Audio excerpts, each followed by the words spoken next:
Okay, so I went to the midnight premiere of Harry Potter and the Deathly Hallows a couple days ago, and I was basically just gonna do a review of it. It was so much fun going to the midnight showing. Everyone was dressed up, and people were lined up and singing Harry Potter musical songs, and like there was a rendition of like the mysterious ticking noise and stuff like that. It was just I forgot how awesome Harry Potter fans were, and I can't wait to see the Deathly Hallows Part 2. Definitely going to a midnight showing. And I definitely also dressed up. Yes, I took my wand because I thought it very appropriate, and I would have felt very left out without at least something from the Harry Potter books. Overall, I really enjoyed this movie. It was probably one of my favorites, if not my favorite. I cannot wait. I literally cannot wait to see Deathly Hallows Part 2. It's going to be so awesome, and I can't wait to see how they finish it. One of my Harry Potter crazy friends went to see this movie, and then afterwards she sent me a list of all the things that she thought were wrong with the movie and saying she didn't really like it. But these are the things that I kind of feel that were necessary to cut out or didn't really affect the storyline of the movie so much. So basically, here were some of the complaints that I heard. Hedwig is not supposed to die the way she does, which I actually like the film version better, and plus they didn't really introduce Stan as a Death Eater, so they couldn't really have that whole situation with Harry not cursing him. Harry was supposed to be disguised as Cousin Barney at the wedding.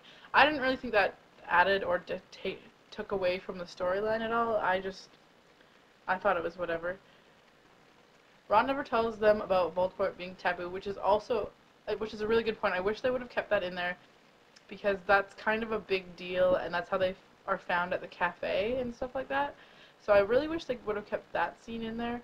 And also, Wormtail is supposed to be strangled by his own hand because he shows Harry mercy in one of the other books. No, sorry, that's backwards.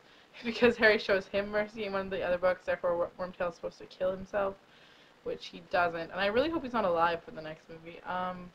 And the bit about the locket, she said she thought was a bit off, and I think they did that really well. I really enjoyed that locket scene. She was just like, they aren't supposed to kiss in the book. I don't remember that. And I'm like, no, they really are. You should go back and read that. For all the parts that they did cut out, I kind of understand why they did it. It was already like 3 hours, and I really enjoyed the way they portrayed it. I thought it got a really good feel of the book. It didn't have all of the necessary like little tiny plot details, but it did have the general feel, the general sense of what's going on. It was so dark, especially in the Ministry.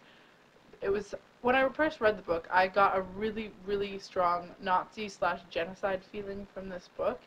And so I'm really glad they didn't shy away from that because it would have been so easy to do. And I'm glad they kind of just like, this is what's happening in the Ministry. This is what they're doing to Muggles and Muggleborns. And I'm really glad that kind of spirit stayed throughout the movie. So I also really liked the Three Brothers part because I thought the graphics were amazing and like the editing was amazing, and it was so good and it was so unexpected, and I was wondering how they're going to do it, but they found a really good way. So I was really excited about that.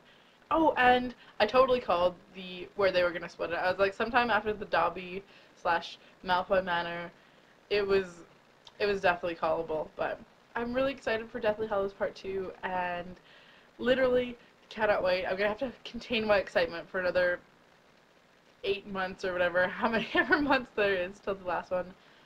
It also comes with a bit of sadness because it's the last Harry Potter related release of anything, and it basically symbolizes the end of my childhood, which is very unfortunate.